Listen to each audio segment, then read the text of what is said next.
Greetings and welcome to Unit 13, Financing State Government. In this lecture, we're going to identify the sources of state revenue in Texas, discuss state government spending in Texas, and outline the procedure for a state budget to be developed and approved. So without further delay, let's dive into this. Okay, so government relies on a variety of taxes to make revenue. That is to say, to have a state income for the government to spend on public services.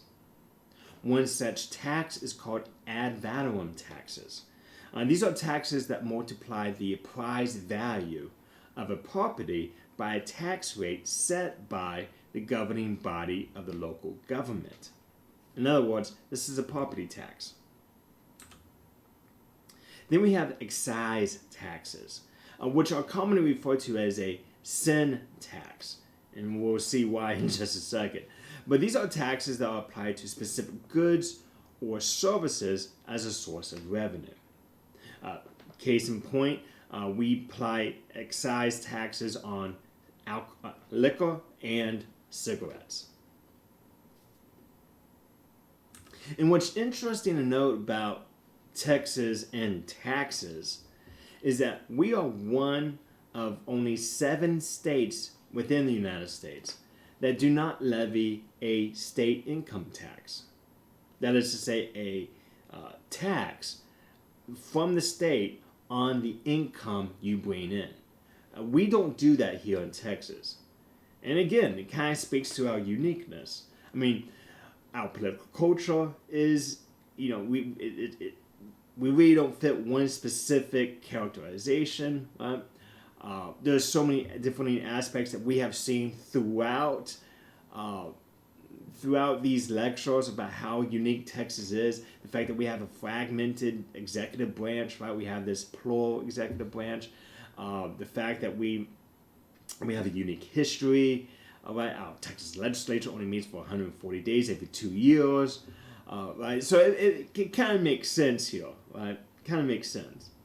But the state, just to kind of go back to this point, the state does not levy this state income tax on your income. We don't do that here.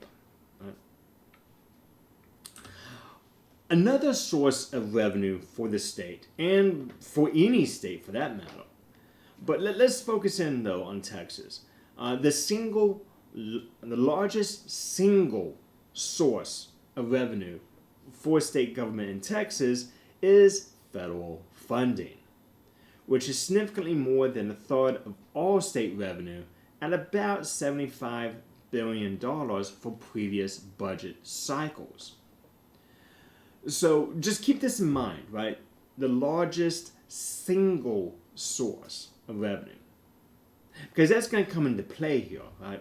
Let's look at the flow of major revenues from the 2024-2025 biennium budget. Let's take a look at this. So we have $169.5 billion in taxes.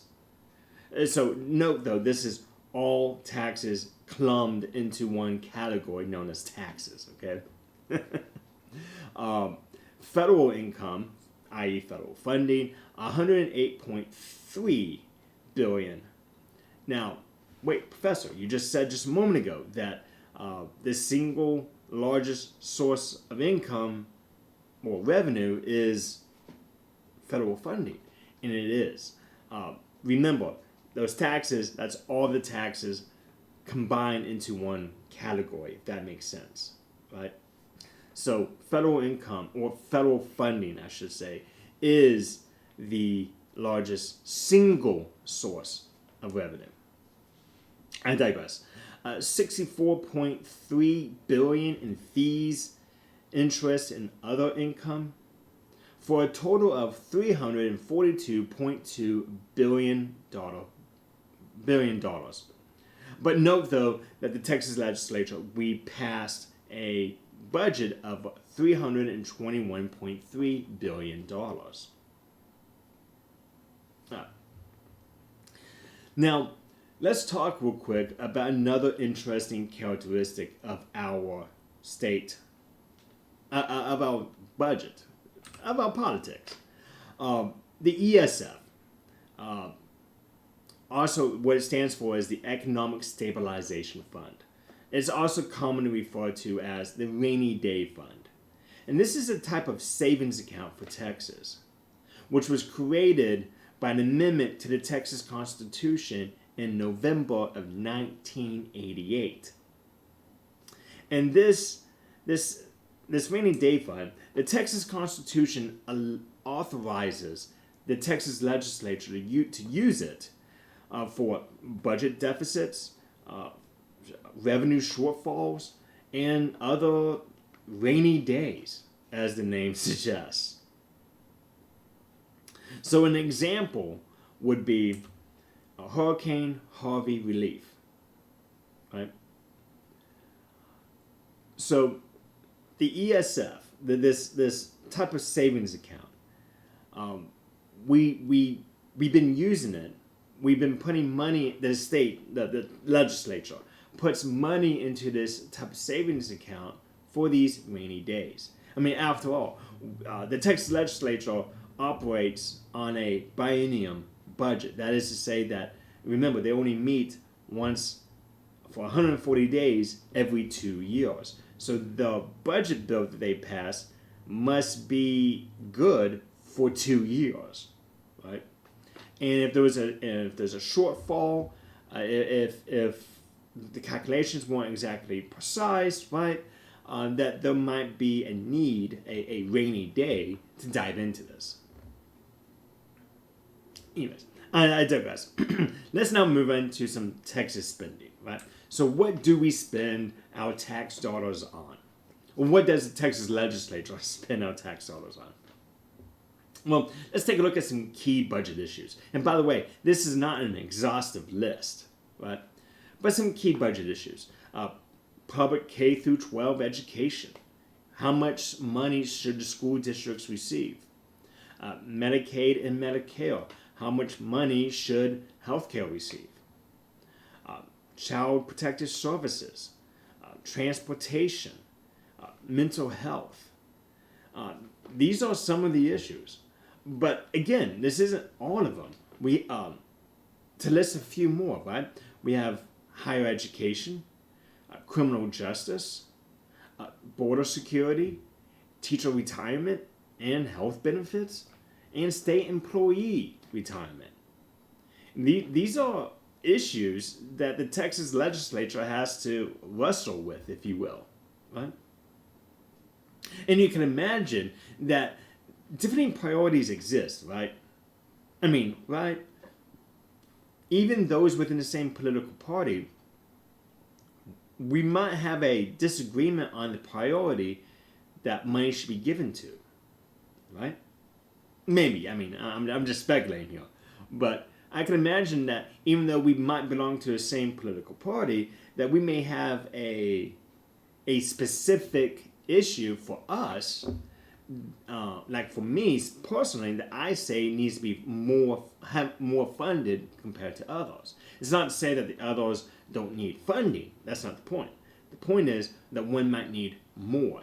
So if that is something that you and I could say, you and I have some disagreements about these priorities that we have with these specific issues, then you can imagine that the Texas legislature, right? You can imagine that there is a conversation that might be a little conflicting. Is not the word I want to use. Controversial isn't the word I want to use, but maybe a source of frustration to get everyone on board to pass a budget that everyone can agree to. Because after all, we might have some differing perspectives. And that makes sense, right? Because we have differing life experiences, and those do shape our expectations of life, our expectations of our politics, of our political system, etc. So it makes sense. All right, so let's move on to the Texas budgetary process. Right? Actually, no, let me take that back. Let me ask you a question. How would you prioritize of these issues that I've mentioned, right, how would you prioritize the budget? And what do you think about border security being a part of our state budget? Should it be? Because after all, when we think about immigration and when we think about our relationship with another nation, we often put that in the context of foreign policy. So is this the job of the federal government? And if it is, if that's where we think it should be, is there an outcry for there to be something to be done? That's number one. And number two, what should be done? Right? So let me know what you think. How would you rank these issues? How would you prioritize? And would you add border security to it? Is this a state issue or is it a federal issue? I'm curious to know your thoughts on that. All right, now let's move on to the budgetary process.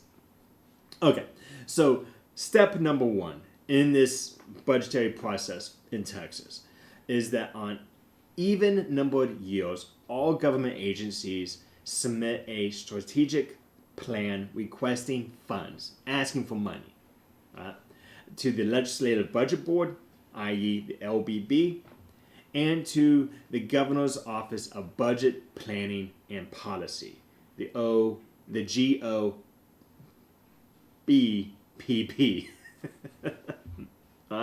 So the Legislative Budget Board, by the way, it consists of 10 members from the Texas Senate and from the Texas House. And they are co-chaired by the Lieutenant Governor and the Speaker of the House. Right?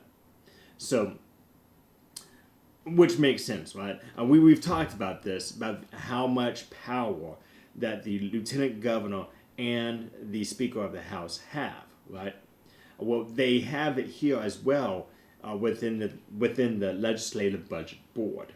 Okay, so again, step one: submit basically a funding request, right? A strategic plan requesting funds, right? That's step one. Step two: analyze the request, right? The requests are reviewed. They're not just, yes, they're sent in, but they're not just blindly accepted. You analyze them. Is this an appropriate budget request? Is there something fishy going on? You're asking for so much money. Why? Right? There's a review process. Right? The third step is budget proposals just simply sent to the Texas legislature. Right? So the LBB, the Legislative Budget Board, and the governor submit budget proposals to the Texas legislature, which is then reviewed by the finance committees of each chamber. Remember, we have a bicameral legislature, right? We have a House and we have a Senate, right? And bills are passed when both agree and they send that final product, or the final bill, that is, to the governor. Right? So the LBB and the governor submit budget proposals to the legislature, which is reviewed by each finance committee within each chamber and is voted on by each chamber. Okay, so the Texas legislature is heavily involved with the budget process here. So after review, and assuming it passes the finance committees, it goes to each chamber, and each chamber votes on it. Right? And then it gets sent on to step number 4, which is the comptroller verifies those budgets. Okay, so the Texas comptroller must certify that enough tax revenue will be generated to fund the budget as required by the Texas Constitution to balance a budget. So it's kind of joked in Texas politics, by the way, that the only bill that the Texas legislature has to pass is a budget bill. But because the Texas Constitution requires, it's a mandate, if you will, that we have a balanced budget. And in order to do that, right, the Texas legislature, they meet every 2 years, right, for 140 days, and they must make that budget that can last adequately for 2 years, which, again, kind of hard to imagine budgeting for 2 years because you never know what's going to happen in any given year, right? So that's step 4. Step 5 is basically where we end this, right? The governor signs the bill after the certification by the comptroller. And this is where the governor has the power to use his line item veto, right? So the governor can sign the bill, or he or she can use what's known as the line item veto. Now I know we've talked about this already. I know in a previous lecture, but it's worth noting again some stipulations about this line item veto. Right? Number 1, remember that the line item veto can only be used when? That's right, if the governor is trying to veto a portion of a budget bill. Right? So the line item veto can only be used when the governor receives a budget bill. And what this looks like is exactly what it sounds like, right? Recall from the previous lecture where the governor can simply just say, you know what, I agree with this budget, with the exception of this one particular item that's given, I don't agree with this. So I'm going to strike this one part out, but the rest remains. And that goes into law, right? So that's how the line item veto works. But again, I have to hammer this thought. It cannot be used for resolutions or other bills passed by the governor. The governor can veto them outright. In other words, they can veto those resolutions or those bills passed by the Texas legislature, and that means that basically the governor is saying, I am not agreeing with any of this, right? And they are striking it down in its entirety. That's what a veto does. Of course, that veto can be overturned with a 2/3 majority vote in both chambers, right? But the line item veto here can only be used if it's a budget bill, which that's what we're dealing with right here. So it's applicable, right? He or she can just cut out a portion of the budget for whatever reason. So that's the overview of the Texas budgetary process. And that concludes the lecture today. So, if I've said anything that's confusing or doesn't make sense, or you have any questions about, please feel free to ask me. But until next time, peace.